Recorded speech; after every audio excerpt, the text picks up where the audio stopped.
को खत्म किया, तब दुनिया में ये अमन आशन हुआ था। तो ये इसको फौज जो है पाकिस्तान की, वो आज जैसे देखिए, ये हमारे घरों में घुस के हमारे इंटेलेक्चुअल को, हमारे डॉक्टरों को, हमारे औरतों को, हमारे बच्चों को, सबको इंतहा बेदर्दी से घुस के उनको अगवा करते हैं, उनको टॉर्चर करते हैं, फिर ये दूसरों के ऊपर इल्जाम लगाते हैं। देखो, ये बलूचिस्तान ये खो चुके हैं, बलूचिस्तान को ये भूल जाएं। बलूचिस्तान में इनके लिए इंतहाई नफरत है। ये दूसरों के ऊपर इल्जाम लगाना छोड़ दे। इनको ये मालूम होना चाहिए कि पंजाब का मतलब क्या है, ठीक है, बलूचिस्तान का ठीक मतलब है। क्या है। अहमार जी ना आएंगे इनको आपके ज्योग्राफी पास, का पता है, ना आएंगे इनको आप। हिस्ट्री का पता है। जी बिल्कुल आएंगे आपके पास। फिलहाल हमारे साथ एक और खास मेहमान है, पाकिस्तानी पत्रकार आरजू कारची भी हमारे साथ जुड़ गए हैं। आरजू जी, बहुत स्वागत है आपका इंडिया न्यूज़ पर। Thank you Pakistan, so much. जी पाकिस्तान के हालात बद से बदतर हैं, और आर्मी को बेबस कहें या फिर आर्मी सिर्फ अपना अपना देख रही है, क्या कहें इसको? क्या लगता है आपको फिलहाल जो पाकिस्तान में हालात बन चुके हैं? सवाल अब ये भी खड़ा हो रहा है कि क्या अब आर्मी से मुनीर की छुट्टी हो जाएगी क्या? देखिए, किसकी छुट्टी हो जाएगी वो तो मुझे नहीं मालूम, मैं इस बारे में कुछ नहीं कह सकती, लेकिन ये जरूर है कि पॉलिसीज अपनी देखनी पड़ेंगी। यहाँ पर मेजर जनरल सिवाज सर भी बैठे हैं और मुझसे ज्यादा बेहतर जानते हैं कि पॉलिसी की वजह से हमेशा हमने जो है प्रॉब्लम्स फेस की हैं, और डेफिनेटली उसमें एक बहुत बड़ा कंट्रीब्यूशन जो है वो पाकिस्तान की एजेंसीज और आर्मी का रहा है। लेकिन जो हमारे सिविलियन गवर्नमेंट आती है वो भी अपने आप में कुछ कर नहीं पाती, और वो भी हर वक्त आवाज लगाती रहती है आर्मी को कि जी आप आइए और इसको हटा दीजिए और हमें बिठा दीजिए।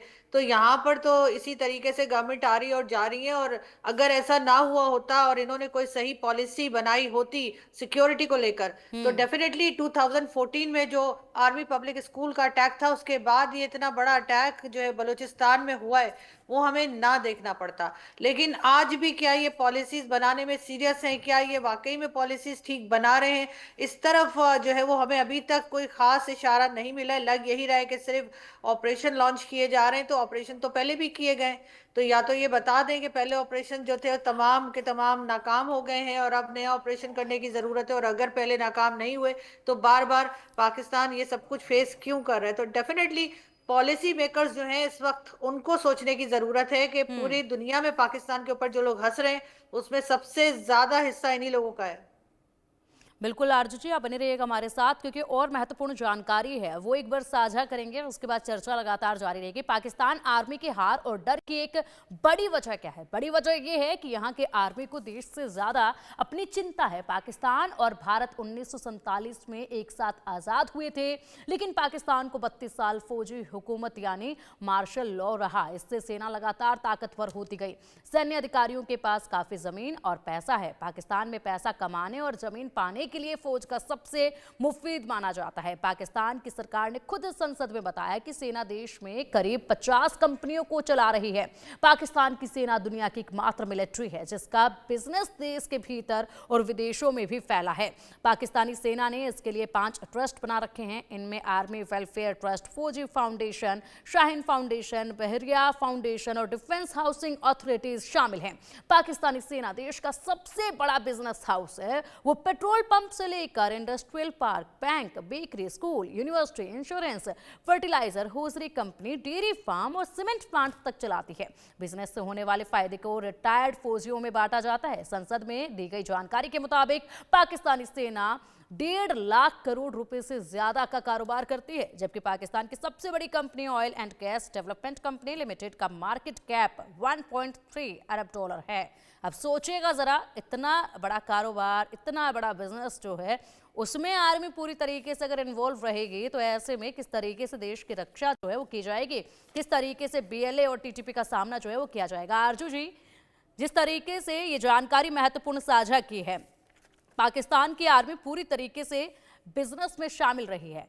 दूसरे देशों में होता है कि जब कोई आर्मी में शामिल होता है तो उस वक्त देश प्रेम होता है, देश की रक्षा के लिए वो लोग जाते हैं और वहां पर देश के लिए मर मिटने के लिए तैयार होते हैं। लेकिन पाकिस्तान में एकदम उलट है। पाकिस्तान वहां पर आर्मी जो वहां पर राज भी करती है, राज करने के साथ साथ बिजनेस भी करती है। तो जनता किसके भरोसे है आखिरकार?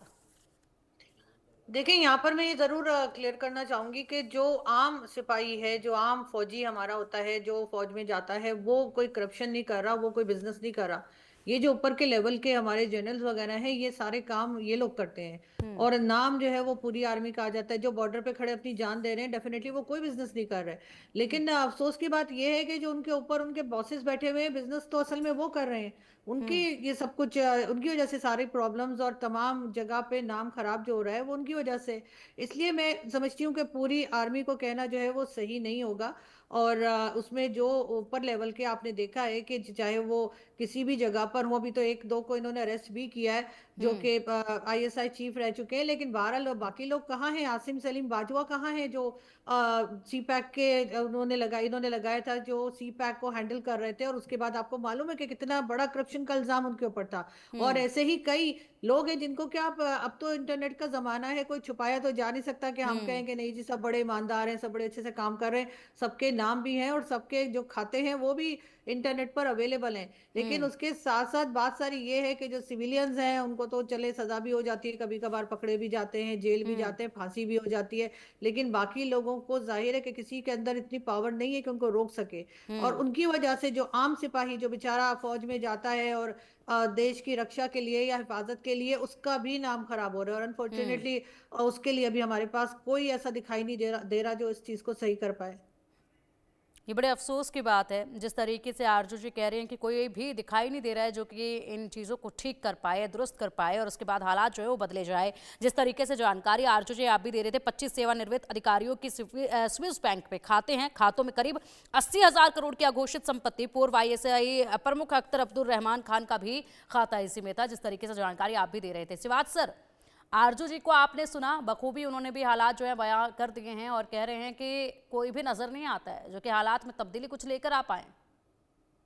हाँ बिल्कुल, देखो पिंकी, ऐसा लगता नहीं कि कोई सिचुएशन इंप्रूव होगी। और ये हम्म। सच्चाई है कि जो 77 साल की पाकिस्तान की आज़ादी के टाइम से करीब करीब आज के समय पाकिस्तान की फौज ने डायरेक्ट रूल किया। और हम्म। पाकिस्तान की फौज की प्रॉब्लम यही है कि वो हर कोई अलग काम करती है जो कि फौजी काम के अलावा, हम्म। जैसे बताया कि फौज का असली काम होता अपनी देश की बॉर्डर की सुरक्षा करना। अब हम्म। पाकिस्तान की फौज जो है उसके तो करती है, कितना करती है वो तो आपको पता ही है कि 1971 में क्या हुआ था। दो हिस्से हम्म। हो गए थे पाकिस्तान के। 93,000 पाकिस्तानी जो सोल्जर थे वो प्रिजनर ऑफ वार बन गए थे।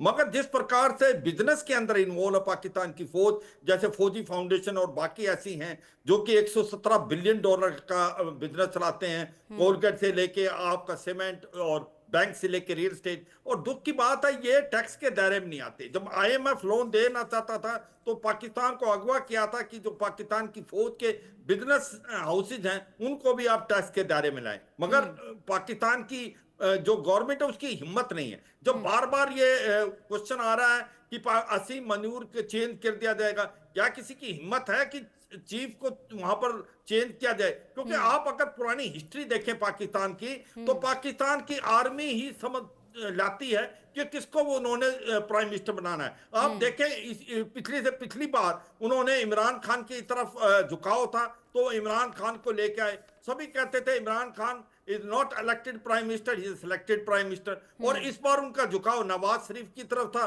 उन्होंने पीएमएलएन को जितवाया। और जबकि इमरान खान एक मोस्ट पॉपुलर लीडर बन के आए, उनको जेल में डाल रखा है। तो हम्म। सच्चाई यह है कि पाकिस्तान की जो फौज है वो एक बहुत बड़ी प्रॉब्लम है पाकिस्तान के लिए। और उसकी वजह यह है कि पाकिस्तान की जो डेमोक्रेसी है वो नहीं पनप पाई है। और हम्म। इसका यही के कारण आप देखें कि पाकिस्तान जो है आज की तारीख बिल्कुल। में ऐसा बिल्कुल। लगता है कि बिल्कुल मैं एक सिवाज सर, और पिंकी। आपकी बात पर जो है बिल्कुल बिल्कुल सिवाज सर, आपकी बात पर जो है एमआर जी जो हैं वो काफी गर्मजोशी के साथ गर्दन हिलाते नजर आ रहे हैं। पूरी तरीके से सहमति वो जो है अपने एक्सप्रेशन से ही दिखा रहे हैं। और जाहिर सी बात है आपके पास भी इस वक्त बहुत कुछ है कहने के लिए। जो स्थिति इस वक्त बनी हुई है, बैठक हुई, बैठक में ये उम्मीद हुई कि चलिए अब पाकिस्तान की तरफ से कोई मुंह तोड़ जवाब जो है वो दिया जा सकता है या पाकिस्तान की तरफ से कोई बड़ी कार्रवाई की जा सकती है, लेकिन उसके बाद भी कुछ हुआ नहीं है। संकट जो है वो अंदरूनी खाने में ही ज्यादा गरमाने लगा है। मैं कुछ कहूँ? जी एमआर जी। मैं कुछ कहूँ? जी, देखें जी, ये आए पार्लियामेंट में खिताब करने के लिए ये साहब आसिम मुनीर, और वहाँ इन्होंने बात की कि भाई हार्ड स्टेट बनाना है। है। भाई आपके यहाँ आईन है, आप उसको फॉलो करें। ये आपने स्टेट को क्या कोई अंडा बनाया हुआ है कि कभी हाफ बॉयल करेंगे और कभी हार्ड बॉयल करेंगे? ये कहाँ के आप आइडिया लेके आते हैं? आपको ये कौन समझाता है? भाई आप आइन के तहत चले। जैसे कि इस वक्त पाकिस्तान में जो असल लीडर है जिसने इलेक्शन जीता है, उसका नाम इमरान खान है। उसको इन्होंने जेल में डाला हुआ है। उसके साथ ये बिल्कुल ही उसके साथ ज्यादतियां कर रहे हैं। ये खुद अपने मुल्क को के लिए खराब है और फिर ये दूसरों के तरफ उंगली उठाते हैं। भाई ये तो मुल्क ही गलत आइडिया पे बना था। देखें, जो मुल्क गलत आइडिया पे बनता है वो ज्यादा दिन चल नहीं सकता। हमारी ये जान छोड़े, हम अभी इनको शिकस्त देंगे। देखें, हमारे बीएलए वालों ने कहा है इनके नौजवानों से, जैसे कि मोहतरमा जो है, ये आज जो कुछ अच्छी मोहतरमा आई हैं पाकिस्तान से, वरना तो हमेशा ये आईएसआई के कोई स्पोक्स पर्सन ही आती हैं। इनको ठीक मैं है थोड़ा सा अमर जी, सलाम पेश करता हूँ। ठीक ये है अच्छी अमर है, जी, लेकिन ठीक है। देखिए बीएलए ने साफ कहा है कि अगर ये आएंगे हम इनको जन्नत भेजेंगे, जन्नत में ये मजे करें। ठीक है अमर जी, ठीक है। जिस तरीके से आप बता रहे हैं कि अब हमारी तरफ से कार्रवाई होगी और आपने बखूबी आज पाकिस्तान की तरफ से जो मेहमान जोड़े हैं, आप उनसे काफ़ी खुश नज़र आ रहे हैं और आप बता भी रहे हैं। ऐसे में आरजू जी, कोई रास्ता नज़र आ रहा है क्या आपको कि किस रास्ते पर इस वक्त जो है आर्मी और सरकार को मिलकर चलना चाहिए, जिसके चलते यहाँ पर पाकिस्तान की जनता के लिए कुछ कर पाएँ? देखिए, इन्हें पाकिस्तान के लोग जो भी प्रोटेस्ट कर रहे हैं, चाहे वो केपीके में हो, बलूचिस्तान हो, चाहे वो आज़ाद कश्मीर या पीओके हो, जो आप लोग कहते हैं, तो इनको उनसे बात करनी पड़ेगी। जिनकी वो ज़मीन है, उनकी बात सुने बगैर, उनसे बात किए बगैर अगर ये सिर्फ ज़ोर ज़बरदस्ती करते रहेंगे तो हालात पहले से ज़्यादा ख़राब ही होंगे। सिचुएशन ठीक होने की तरफ नहीं जाएगी। मिसिंग पर्सनस का एक बहुत बड़ा इशू है बलूचिस्तान में, जिसके लिए डॉक्टर मारंग बलोच कई बार इस्लामाबाद आ चुकी हैं, और यहाँ पर आने के बाद जो सरकार है हमारी, उनका कोई एक भी मेंबर आकर उनको एक गिलास पानी तक नहीं पूछते। उल्टा उनको परेशान किया जाता है, तंग किया जाता है उन लोगों को, और फिर ये समझते हैं कि बलूचिस्तान के लोग इनकी बड़ी वाहवाह करेंगे और कहेंगे कि नहीं, हम इनके साथ हैं। वहां पे हर कोई ये नहीं कह रहा कि पाकिस्तान से अलग होना है, लेकिन जो उनके राइट्स हैं वो तो उनको दिए जाएं। आप वहां से मिनरल्स निकालते हैं, दूसरी चीजें लेते हैं, और उसके बाद आप पंजाब में दे देते हैं या आप चाइना को भेज देते हैं। ये जब तक लोग नहीं समझ रहे थे, तब तक तो शायद इतना हंगामा होते नहीं देखा था। अब लोगों में अवेयरनेस आ गई है और गवर्नमेंट को ये समझना होगा, एस्टैब्लिशमेंट को ये समझना होगा, क्या वो पहले की तरह जो है वो लोगों को ना तो दबा सकते हैं और ना ही जबरदस्ती अपनी मर्जी कर सकते हैं। लोगों को सुनना पड़ेगा ना, और तभी कुछ सही होगा। बिल्कुल, और मुझे लगता है कि आरजू जी, ये लोगों की आवाज़ को सुनेंगे तब तक बहुत कुछ गवा बैठेंगे, बहुत कुछ गवा बैठे हैं और बहुत कुछ गवा बैठेंगे। और ये वक्त जो है बहुत तेजी के साथ रेत की तरह हाथ से निकलता जा रहा है। बहुत जल्द इस तरफ ध्यान देना होगा, जनता की फरियाद, जनता की आवाज़ को सुनना होगा, तभी जाकर इस देश को बचाया जा सकता है। अन्यथा जो स्थिति बनी हुई है वो आने वाले वक्त में और भी ज़्यादा गंभीर होती जा रही है। फिलहाल बहुत बहुत शुक्रिया आरजू जी आपका इंडिया न्यूज़ के साथ जुड़ने के लिए, चर्चा में शामिल होने के लिए। सिवाद सर, अहमर जी, आपका भी बहुत बहुत शुक्रिया इंडिया न्यूज़ के साथ जुड़ने के लिए, इस चर्चा में शामिल होने के लिए। रुकेंगे यहाँ पे एक छोटे से ब्रेक के लिए, जल्द हाजिर होंगे कुछ और ताज़ा तरीन खबरों के साथ। आप देखते रहिए इंडिया न्यूज़।